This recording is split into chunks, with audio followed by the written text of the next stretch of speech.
जलाशयांच्या पुनर्जीवीकरणाच्या प्रकल्पात एनजीओची भूमिका खूप महत्त्वाची ठरते।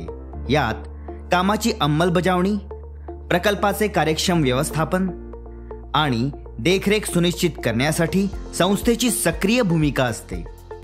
विना अडथळा प्रक्रियेचे पालन सुनिश्चित करण्यासाठी ही एनजीओ संस्था प्रामुख्याने सरकार, समुदाय आणि इतर संस्थांमधील समन्वय साधते।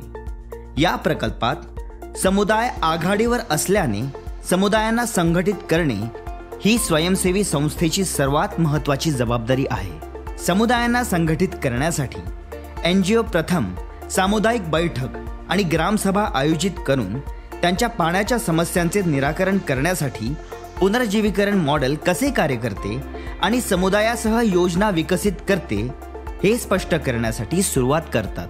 त्यानंतर ते जलाशयांमधून काढून टाकलेला गाळ अत्यंत सुपीक आणि विनामूल्य कशी उपलब्ध आहे आणि सर्व श्रेणीतील शेतकरी त्यांच्या स्वतःच्या खर्चाने ती कशी वाहून नेऊ शकतात याबद्दल जागरूकता निर्माण करतात।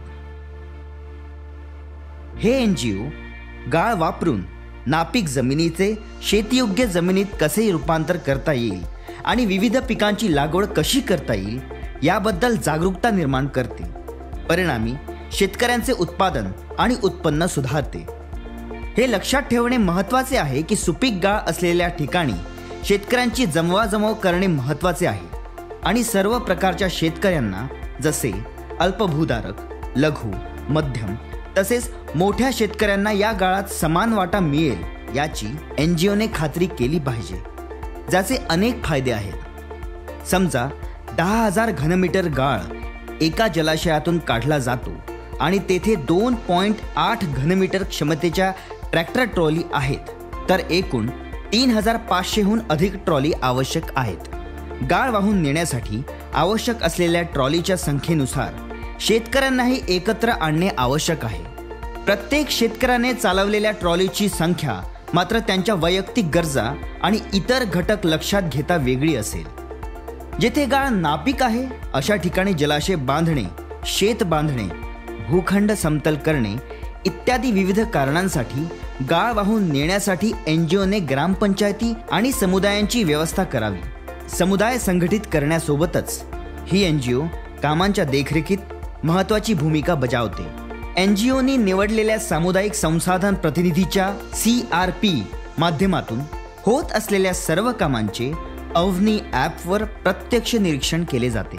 हे CRP प्रत्येक प्रकल्प स्थळावर उपलब्ध आहेत आणि जलाशय ज्याद्वारे गाळ काढण्याचे काम सुरू आहे त्या यंत्रांची आणि गाळ वाहून नेणाऱ्या शेतकरी ग्रामपंचायतीचा तपशील नोंदवणे हे त्यांचे कर्तव्य आहे। दररोज ते यंत्राने काम केलेले तास, गाळ वाहून नेणाऱ्या ट्रॅक्टर ट्रॉलीची संख्या, गाळ वाहून नेणाऱ्या शेतकऱ्यांची तपशील आणि अवनी ॲपवर आधी नंतरच्या जागेचे फोटो आणि व्हिडिओ नोंदवतात। एनजीओने नमूद केलेली माहिती सरकार आणि इतर भागधारकांना प्रत्यक्ष वेळेचे डॅशबोर्ड म्हणून मिळू शकते, ज्यामुळे पारदर्शक अंमलबजावणी प्रक्रिया सक्षम होते, ज्यामुळे प्रकल्पाच्या अंमलबजावणीसाठी एनजीओची भूमिका महत्त्वपूर्ण बनते।